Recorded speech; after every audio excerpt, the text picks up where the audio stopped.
Hello friends, जय श्री कृष्णा। आज की कहानी में आपका स्वागत और बहुत बहुत आभार है। आज की कहानी में हम सुनेंगे कि ऋषि अष्टावक्र को 8 जगह से टेढ़े होने का श्राप क्यों मिला। पौराणिक कथा के अनुसार उद्दालक ऋषि के एक शिष्य का नाम कहोड़ था, जिनके साथ उन्होंने अपनी रूपवती एवं गुणवती कन्या सुजाता का विवाह करवा दिया था। कुछ दिनों के बाद सुजाता गर्भवती हो गई। एक दिन कहोड़ वेद पाठ कर रहे थे। वेद पाठ करते समय एक श्लोक को गलत कह दिया। तभी गर्भ के भीतर से बालक ने कहा कि गुरुवर वेद का गलत पाठ कर रहे हैं। यह सुनते ही कहोड़ ऋषि क्रोधित हो गए और बोले कि तू गर्भ से ही मेरा अपमान कर रहा है, इसीलिए तू 8 स्थानों से वक्रीय टेढ़ा हो जाएगा। यह सुनकर सुजाता की आंखों में आंसू आ गए और वह भगवान शंकर के पास दुखी होकर बैठ गए। यह देखकर भगवान शिव ने सुजाता से कहा कि इसके पिता ने इसे जन्म से पूर्व ही श्राप दे दिया, लेकिन मैं इसे वरदान देता हूँ कि यह बालक जन्म से ही वेद और शास्त्रों में निपुण होगा। इसे शास्त्रार्थ में कोई हरा नहीं पाएगा।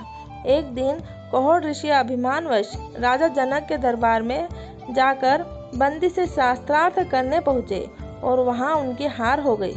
हारने के बाद सजा के तौर पर उन्हें जल में डुबो दिया गया। इस घटना के बाद अष्टावक्र का जन्म हुआ। पिता के न होने के कारण अष्टावक्र अपने नाना उद्दालक को अपना पिता और अपने मामा श्वेतकेतु को अपना भाई समझते थे। एक दिन जब वे उद्दालक ऋषि की गोद में बैठे हुए थे तो श्वेतकेतु ने उसे अपने पिता की गोद से खींचते हुए कहा कि यह तेरे पिता की गोद नहीं है, जाओ और जाकर अपने पिता की गोद में बैठो। अष्टावक्र को यह बात चुभ गई। उन्होंने अपनी माँ से अपने पिता के विषय में पूछा। माता ने अष्टावक्र को सारी बातें सच सच बता दी। पिता के विषय में जानने के बाद बंदी से शास्त्रार्थ करने के लिए अष्टावक्र राजा जनक की यज्ञशाला में पहुँचे। वहाँ द्वारपालों ने उन्हें बच्चा समझकर रोक दिया। अष्टावक्र ने द्वारपालों से कहा, केवल बाल सफ़ेद हो जाने या अवस्था अधिक हो जाने से कोई बड़ा व्यक्ति नहीं बन जाता। जिसे वेदों का ज्ञान हो और जो बुद्धि से तेज हो, वही वास्तव में बड़ा होता है। द्वारपालों ने उन्हें जाने दिया। अष्टावक्र की उम्र और शरीर देखकर पहले राजा जनक ने उनकी परीक्षा लेने की सोची। राजा जनक ने उनसे प्रश्न किया कि यह कौन सी चीज़ है जो सुप्ता अवस्था में भी अपनी आंखें बंद नहीं रखती? कौन जन्म लेने के बाद भी चलने में असमर्थ रहता है? कौन हृदय विहीन है और कौन शीघ्रता से बढ़ता है? अष्टावक्र ने उत्तर दिया कि हे जनक, सुप्ता अवस्था में मछली अपनी आंखें बंद नहीं रखती। जन्म लेने के उपरांत भी अंडा चल नहीं सकता।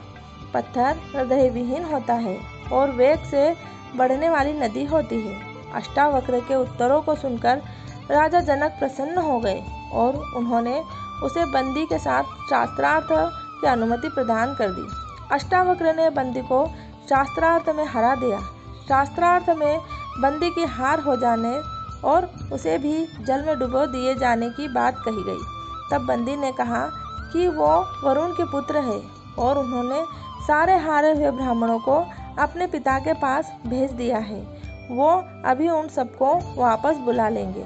बंदी के इतना कहते ही बंदी से शास्त्रार्थ में हारे जाने वाले सभी ब्राह्मण जनक की सभा में आ गए, जिनमें अष्टावक्र के पिता कहोड़ भी थे।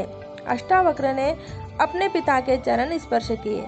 जब कहोड़ को पता चला कि वो अपने पुत्र के ज्ञान के कारण वापस आए हैं तो उन्हें अपनी गलती और अहंकार का एहसास हुआ। उन्होंने अपने पुत्र से समंग नदी में डुबकी लगाने के लिए कहा। नदी से निकलते ही अष्टावक्र की विकृतियाँ ठीक हो गई। आपको यह कहानी अच्छी लगी हो तो प्लीज़ लाइक और सब्सक्राइब कीजिए।